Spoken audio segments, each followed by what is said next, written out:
So I don't even know where to start in regards to what I want to share with you guys today.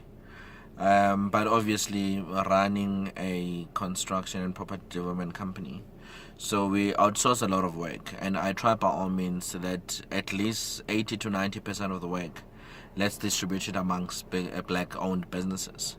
So even if it means maybe taking 2 or 3 businesses, we capacitate them to actually do the work, so that you know that you can actually be in a position to grow these businesses and better them. So now we're always taking on profiles and looking for different service providers. So now I've visited, I got these profiles, about 2-3 of them. So I went through their profile, impressive work, impressive references. Look at ownership. They are majority black owned. So so now I visit these businesses. I love visiting businesses so that I get a feel of the kind of business that they are, the kind of people that own those businesses. And so now what saddens me, or what frustrates me today, it's mainly that BE, or black ownership. So you realize that these businesses, they've managed to, I don't know whether should I say manipulate the system in terms of getting themselves to be black owned. So let me make an example with these 2 particular businesses that I went to. The one business, they claim, we are 51% shareholding, black owned shareholding, women holding, and whatever. So the other one, both of them actually, they're almost the same structure. So I get to the one business, and now the one business, I find out that these guys are busy helping me. So I don't see this woman-owned ownership business. I asked, okay, where's so and so that is appearing? Oh no, they didn't know what to say. So no, they just made up a story. So he's in the meeting and this and this and that. So now when I came out, one of the workers came and ran to me and says to me, the person you asked about is actually here.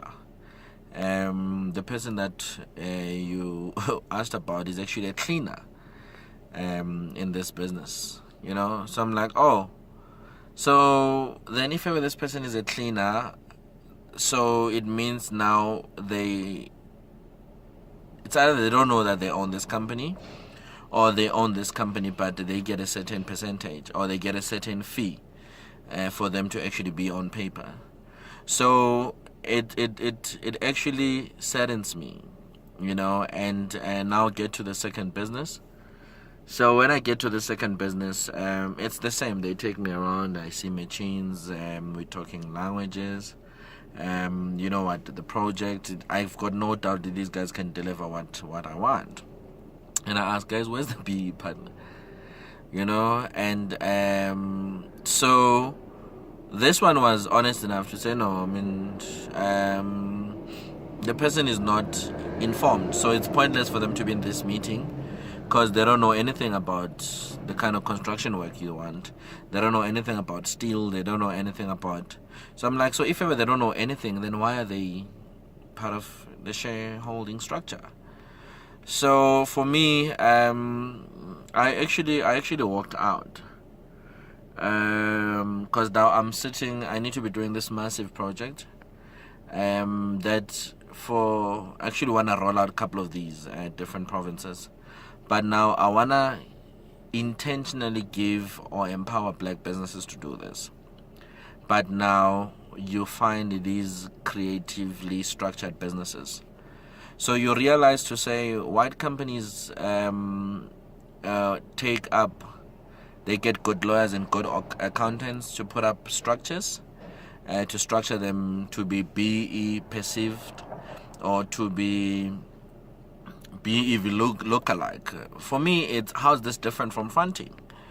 So it reminds me of a conversation that I had with the BE commissioner, to say, when are we going to start regulating the triple BE codes? Because right now, BE, it's all about legislator.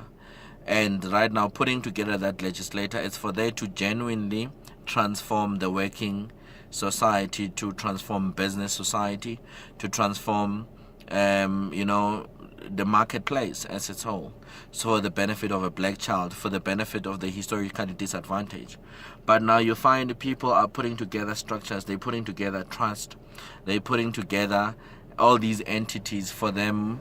When they come, they're actually perceived 51% black ownership. They actually get BE points, they get this, they get that. So one guy that I was speaking to told me straight enough to say, dude, I'm not going to take my money and give to somebody that has no value. So somebody that doesn't know what they're doing for the sake of BEE. So even in the workshop, you could see it was mainly white boys only that are working there. So, and you go as well to our Indian brothers, Muslims, they employ each other. So, and you want to give an opportunity to a black child, the first question they're going to ask you is that, how much you going to pay me? They want to put money up front before they put value up front. So that's why you find right now there's no better way of positioning them, because it's all about money. Some of them, they would say they want deposit up front, you pay them, then they go shopping. How do you shop before you even work?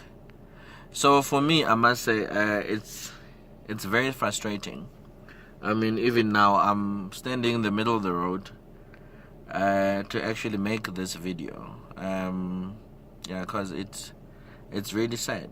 Because it takes guys that are genuine, like some of us that are working hard and that I want to genuinely create opportunities for others, and others that are out there working hard, they've got doors shut for them, because there's mediocrity that is out there. There's guys that overpromise, underdeliver. There's guys that want to give us a bad name. So, but I think for this one is that as a black child, reconsider your value that you want to bring to corporate, the value that you want to bring to business as a whole. Chop down that business. I think that's why, obviously, with the campaign that we're going to be launching, we want to take up these businesses that have a mad potential, and we position these businesses, within corporate, give them real work, real value, that they'll be able to sell. No, we don't want anything out of these businesses, but it's just for them to grow and be able to represent us out there, because one stupid person makes all of us seem stupid. So I don't know, but I think for all of you guys that are in business, for all of you guys that are trying to get into business, think carefully what is it that you want to do, and if there's somebody that you can train to actually be in a position to empower them, carry them by hand, because other people, they mainly good businesses, but they need an opportunity. They need people like me and you to actually unlock those doors. But right now, if we try to unlock doors for you, then you embarrass us. And to those that are portraying BE out there that is not authentic, I don't know what to say.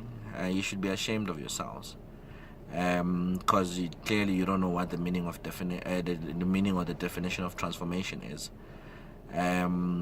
Transformation is actually proper, real transformation, not transformation on paper, but when you get to the workplace, it's totally the opposite.